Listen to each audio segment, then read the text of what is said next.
So here we are at the garden. I'll walk you through some of what's going on here. So this area used to be grass, and then we dug it up and put in those, what I think are going to be tables, which I'm in the process of painting. And some of this area is covered with this black mesh. I think this part is going to be for the flowers that don't need direct sunlight, and the parts that are outside of the covering will be for flowers and other plants that thrive on all kinds of sunlight. So here we go. This other whole section up here was also grass, and some of the volunteers dug that up. You can see there's a couple signs there. So that back one is a compost pit, and this other one I think is a different kind of compost pit. They have labels.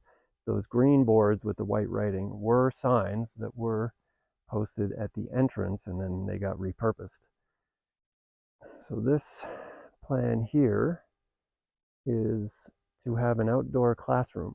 So you can see it's kind of a disaster right now, but you got 3 benches, and then behind that, where that brown table is, lectern, looks like a lectern from here, we built a table, is going to be more like the front of the classroom. There'll be a whiteboard or a blackboard or something, and they can teach some classes here. And as you can see, we have 3 covered garden areas. Very simple plastic on a wood frame, and the wood frame, some of that is nailed together and some of it is held together with a metal cable. It's very popular down here for fencing and such. So this is one covered area. Got some plants there. I don't know if you can see over there on that pole is the post hole digger, my nemesis. I hate that thing. Every time I use it, it messes up my back. I got some plants there, some beds that are waiting for plants. In that back corner, we had some shelves and other plants that were ripped out and moved.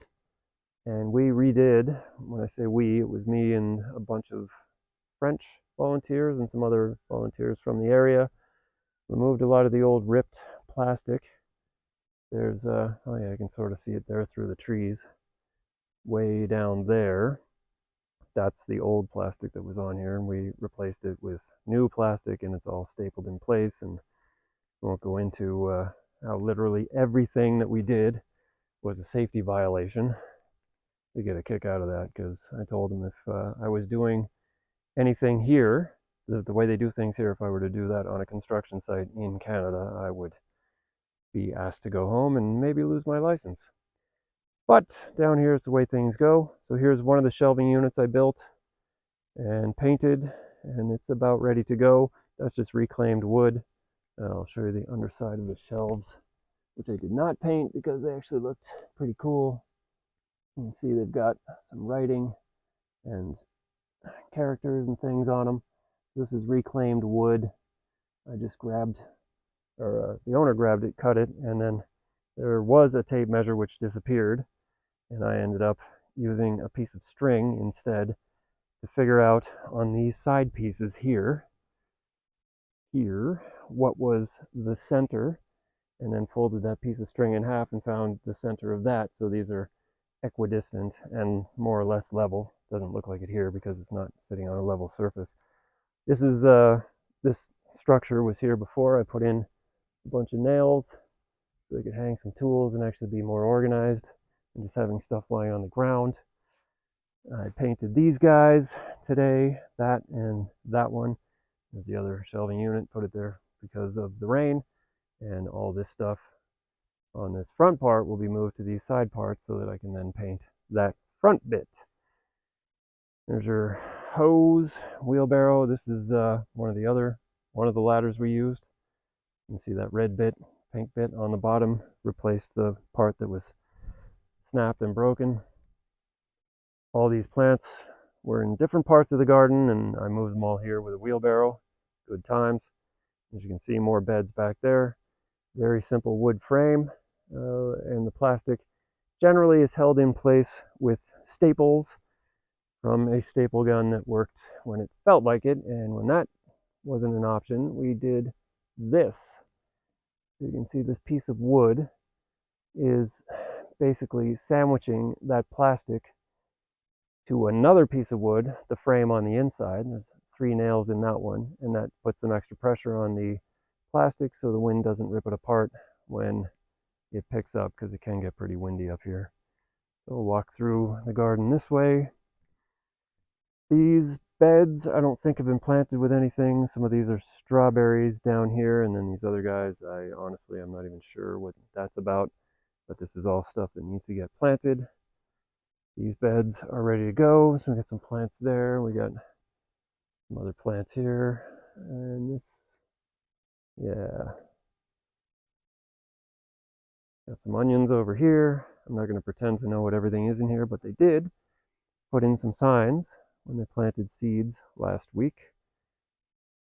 So calabeza, sandia is watermelon, melon is melon, zucchini is zucchini. And then we come back through and go to this other, the pièce de résistance. This is, well, they put the sign up for it too, Semillero. So this is where we dug up the soil, created these beds, and then planted a whole whack of different things. So I think we have 1, 2, 3, 4, 5, 6, 7 beds here. They're weighed down with these pieces of wood, random pieces of wood, and there's giant, let's say, cabbage. But you can see some of these peeking through.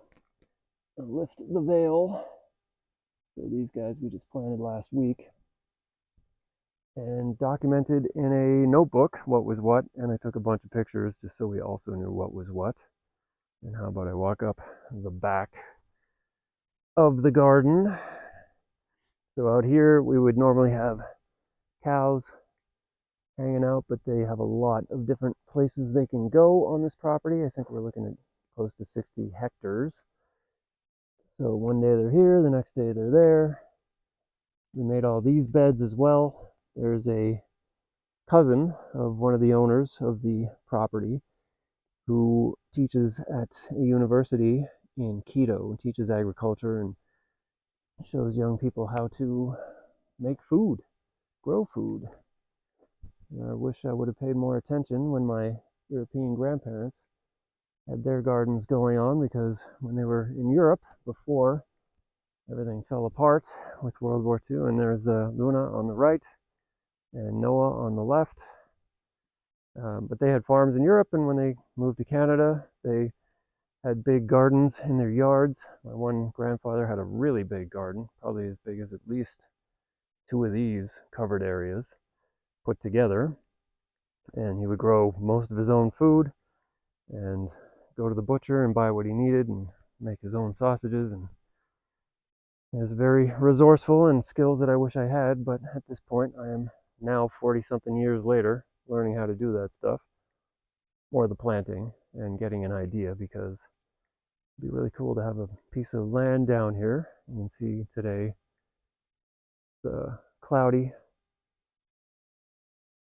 misty, rained quite a bit last night.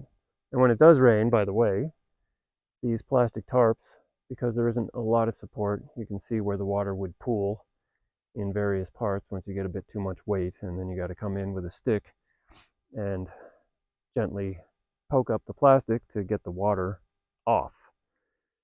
Anyways, this is the garden. This is what we've been working on, and day by day now my task is to finish painting those shelves, that front bit of the classroom, these seats, and the tables over there.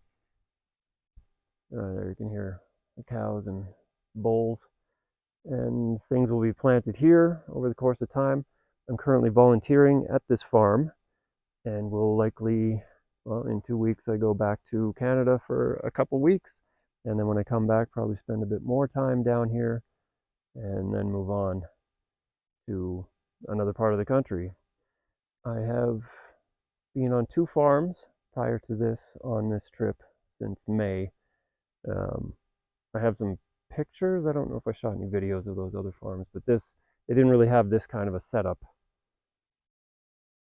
And there's your white picket gate to come into the garden. It's really pretty spectacular here, and maybe I'll get a chance to do some filming when we have better weather.